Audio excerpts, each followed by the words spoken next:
যুগ যুগ ধরে মুসলিম দেশগুলো বিশ্ব রাজনীতিতে গুরুত্বপূর্ণ ভূমিকা পালন করে আসছে। বর্তমানে মুসলিম দেশগুলোর সামরিক শক্তি ক্রমবর্ধমান এবং বিশ্ব নিরাপত্তার দৃষ্টিকোণ থেকে অত্যন্ত গুরুত্বপূর্ণ। অধিকাংশ মুসলিম দেশ তাদের সামরিক সক্ষমতা বাড়াতে বিনিয়োগ করছে, উন্নত প্রযুক্তির অস্ত্র সংগ্রহ করছে এবং আধুনিক যুদ্ধ কৌশল অবলম্বন করছে। মধ্যপ্রাচ্য, দক্ষিণ এশিয়া, উত্তর আফ্রিকা এবং দক্ষিণ পূর্ব এশিয়ার মুসলিম দেশগুলো ভূ রাজনৈতিকভাবে গুরুত্বপূর্ণ অবস্থানে রয়েছে। এ কারণে এই দেশগুলোর সামরিক শক্তি শুধু তাদের নিজেদের নিরাপত্তার জন্য নয়, বরং বিশ্ব নিরাপত্তা ও স্থিতিশীলতার ক্ষেত্রেও প্রভাব ফেলে। বিশ্বের সবচেয়ে শক্তিশালী মুসলিম দেশগুলোর মধ্যে অনেকে উন্নত প্রতিরক্ষা ব্যবস্থা, পরমাণু শক্তি, অত্যাধুনিক বিমান বাহিনী এবং নৌবাহিনী দ্বারা সুসজ্জিত। তাদের প্রতিরক্ষা বাজেটও লক্ষণীয়ভাবে বৃদ্ধি পাচ্ছে, যা সামরিক সক্ষমতা বৃদ্ধির অন্যতম কারণ।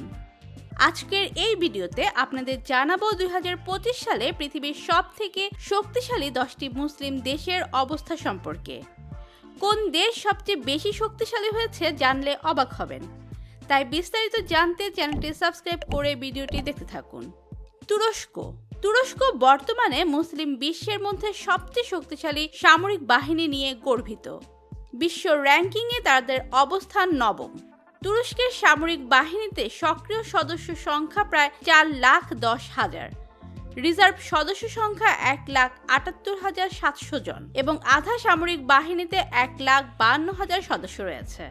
তাদের সামরিক সরঞ্জামের মধ্যে রয়েছে 3,778টি ট্যাঙ্ক, 7,550টি সাঁজোয়া যান, 1,013টি স্বচালিত কামান, 697টি ভ্রাম্যমাণ কামান এবং 811টি বহুমুখী রকেট ব্যবস্থা। বিমান বাহিনীতে 1007টি বিমান রয়েছে, যার মধ্যে 207টি যুদ্ধ বিমান, 276টি প্রশিক্ষণ বিমান, 445টি হেলিকপ্টার এবং 64টি সামরিক হেলিকপ্টার অন্তর্ভুক্ত। পাকিস্তান মুসলিম বিশ্বের একমাত্র পারমাণবিক শক্তিধর দেশ। তাদের সামরিক বাহিনীতে প্রায় 7 লাখ সক্রিয় সদস্য এবং 5 লাখেরও বেশি রিজার্ভ সদস্য রয়েছে।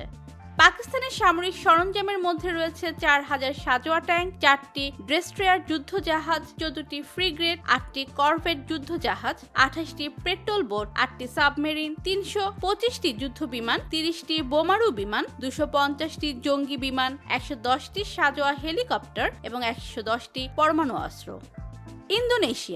ইন্দোনেশিয়া মুসলিম বিশ্বের মধ্যে তৃতীয় শক্তিশালী সামরিক বাহিনী নিয়ে গর্বিত।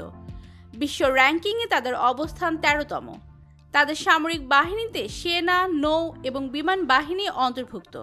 তারা হালকা অস্ত্রশস্ত্র ও নৌযান তৈরি করে, তবে ভারী অস্ত্রশস্ত্র, বিশেষ করে যুদ্ধ বিমান, ক্ষেপণাস্ত্র এবং যুদ্ধ জাহাজ বাইরের দেশ থেকে সংগ্রহ করে। ইরান মুসলিম বিশ্বের মধ্যে চতুর্থ শক্তিশালী সামরিক বাহিনী নিয়ে গর্বিত। তাদের সামরিক বাহিনীতে প্রায় 5,23,000 সক্রিয় সদস্য রয়েছে।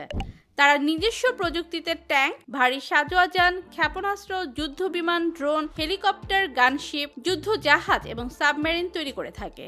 তাদের সামরিক বাজেট প্রায় $19.6 বিলিয়ন। মিশর আফ্রিকার মধ্যে সামরিকভাবে সবচেয়ে শক্তিশালী রাষ্ট্র। তাদের সামরিক বাহিনীতে প্রায় 4,40,000 সক্রিয় সদস্য রয়েছে। তাদের সামরিক সরঞ্জামের মধ্যে রয়েছে ট্যাঙ্ক, সাঁজোয়া যান, কামান, যুদ্ধ বিমান এবং নৌযান। তাদের সামরিক বাজেট প্রায় $11.2 বিলিয়ন।